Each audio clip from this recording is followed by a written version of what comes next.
তোমরা তাদের মতো হয়েও না যারা দুনিয়ার ফাঁদে পড়ে আল্লাহকে ভুলে গেছে এবং এর ফলে আল্লাহ তাআলাও তাদের নিজ নিজ অবস্থা ভুলিয়ে দিয়েছেন। আসলে এরা হচ্ছে আল্লাহর নাফরমান। জাহান্নামের অধিবাসী ও জান্নাতের অধিবাসীরা কখনো এক হতে পারে না। জান্নাতবাসীরা অবশ্যই সফলকাম। আমি যদি এ কোরআন কোনো পাহাড়ের উপর নাজিল করতাম, তাহলে তুমি অবশ্যই তাকে দেখতে কিভাবে তা বিনীত হয়ে আল্লাহর ভয়ে বিদীর্ণ হয়ে পড়ে। আমি এসব উদাহরণ মানুষের জন্য এ কারণেই বর্ণনা করছি যেন তারা কোরআনের মর্যাদা সম্পর্কে চিন্তা ভাবনা করতে পারে। তিনি আল্লাহ তাআলা, তিনি ছাড়া কোনো মাবুদ নেই। দেখা অদেখা সব কিছুই তাঁর জানা। তিনি দয়াময়, তিনি করুণাময়। তিনি আল্লাহ তাআলা, তিনি ছাড়া কোনো মাবুদ নেই। তিনি রাজাধিরাজ, তিনি পূত পবিত্র, তিনি শান্তিদাতা, তিনি বিধায়ক, তিনি রক্ষক, তিনি পরাক্রমশালী, তিনি প্রবল, তিনি মহাত্মের একক অধিকারী। তারা যেসব ব্যাপারে আল্লাহর সাথে শিরক করছে, আল্লাহ তাআলা সে সব কিছু থেকে অনেক পবিত্র। তিনি আল্লাহ তাআলা, তিনি সৃষ্টিকর্তা, তিনি সৃষ্টির উদ্ভাবক, সব কিছুর রূপকার তিনি। তার জন্যই নিবেদিত সকল উত্তম নাম। আকাশমণ্ডলী ও পৃথিবীতে যেখানে যা কিছু আছে তার সবকিছু তাঁরই পবিত্রতা ও মহিমা ঘোষণা করছে। তিনি পরাক্রমশালী, তিনি প্রবল প্রজ্ঞাময়। আসমান সমূহ ও জমিনে যা কিছু আছে তারা সবাই আল্লাহ তাআলার পবিত্রতা ও মাহাত্ম্য ঘোষণা করছে। আল্লাহ তাআলা মহাপরাক্রমশালী ও প্রজ্ঞাময়। তিনি হচ্ছেন সেই মহান সত্তা যিনি আহলে কিতাবদের মাঝে যারা আল্লাহকে অস্বীকার করেছে তাদের প্রথম নির্বাসনের দিনেই তাদের নিজ বাড়িঘর থেকে বের করে দিয়েছিলেন। অথচ তোমরা তো একথা কল্পনাও করনি যে ওরা কোনোদিন এ শহর থেকে বেরিয়ে যাবে। তারা নিজেরাও চিন্তা করেনি। তারা তো বরং ভেবেছিল তাদের দুর্ভেদ্য দুর্গগুলো তাদের আল্লাহ তাআলার বাহিনী থেকে বাঁচিয়ে দেবে। কিন্তু তাদের উপর এমন এক দিক থেকে আল্লাহর পাকড়াও এসে তাদের ধরে ফেলল যা ছিল তাদের কল্পনার বাইরে। আল্লাহ সে পাকড়াও তাদের অন্তরে প্রচন্ড ভীতির সঞ্চার করল। ফলে তারা নিজেদের হাত দিয়েই এবং কিছু কিছু ক্ষেত্রে মোমেনদের হাত দিয়ে নিজেদের বাড়িঘর ধ্বংস করে দিল। অতএব হে চক্ষুষ্মান ব্যক্তিরা, এদের নির্বাসনের ঘটনা থেকে তোমরা শিক্ষা গ্রহণ করো।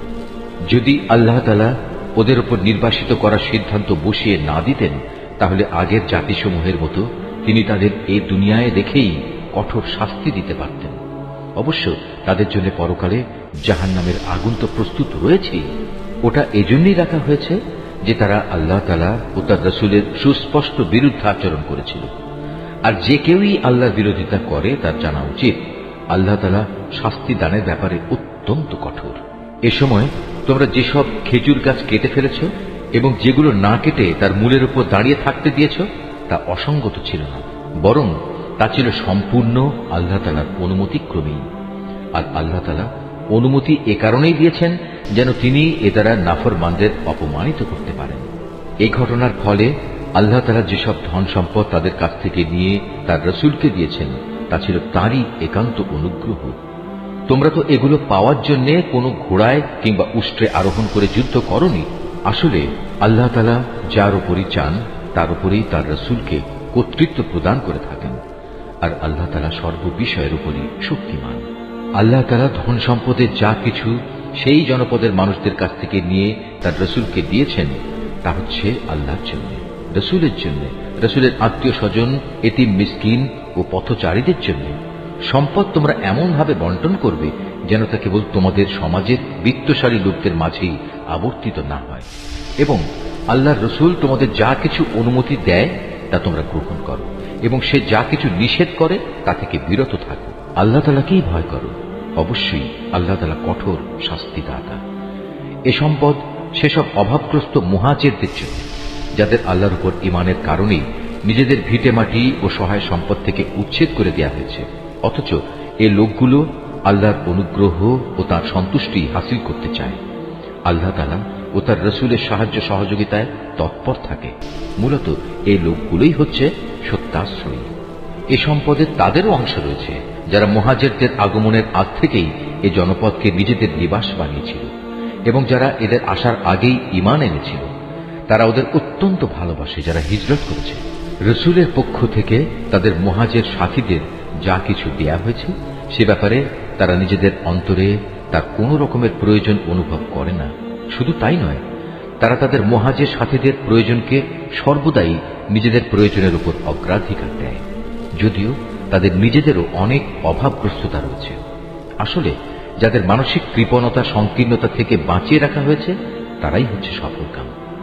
সে সম্পদ তাদের জন্য যারা তাদের মুহাজির ও আনসারদের পরে এসেছে। এরা সব সময় বলে, হে আমাদের মালিক, তুমি আমাদের মাফ করে দাও। আমাদের আগে আমাদের যে ভাইয়েরা ঈমান এনেছে তুমি তাদেরও মাফ করে দাও, এবং আমাদের মধ্যে যারা ঈমান এনেছে তাদের ব্যাপারে আমাদের মনে কোনো রকম হিংসা বিদ্বেষ রেখো না। হে আমাদের মালিক, তুমি অনেক মেহেরবান ও পরম দয়ালু। হে রাসূল, তুমি কি সেসব মুনাফিকদের আচরণ লক্ষ্য করনি যারা তাদের কাফের আহলে কিতাব ভাইদের বলে, যদি তোমাদের কখনো এ জনপদ থেকে বের করে দেয়া হয় তবে আমরাও তোমাদের সাথে একাত্মতা দেখিয়ে এখান থেকে বেরিয়ে যাব, এবং তোমাদের স্বার্থের বেলায় আমরা কখনো অন্য কারো আনুগত্য করব না, আর তোমাদের সাথে যদি যুদ্ধ বাঁধিয়ে দেয়া হয় তাহলে আমরা অবশ্যই তোমাদের সাহায্য করব। কিন্তু আল্লাহ তাআলা নিজেই সাক্ষ্য দিচ্ছেন, এরা নিঃসন্দেহে কপট মিথ্যাবাদী। সত্য কথা হচ্ছে, যদি তাদের বের করেই দেয়া হয় তাহলে এরা কখনো তাদের সাথে বের হবে না। আবার যুদ্ধে আক্রান্ত হলে এরা তাদের কোনো প্রকার সাহায্যও করবে না। যদি এরা সাহায্য তাদের করেও তবু নিঃসন্দেহে এরা পৃষ্ঠ প্রদর্শন করবে।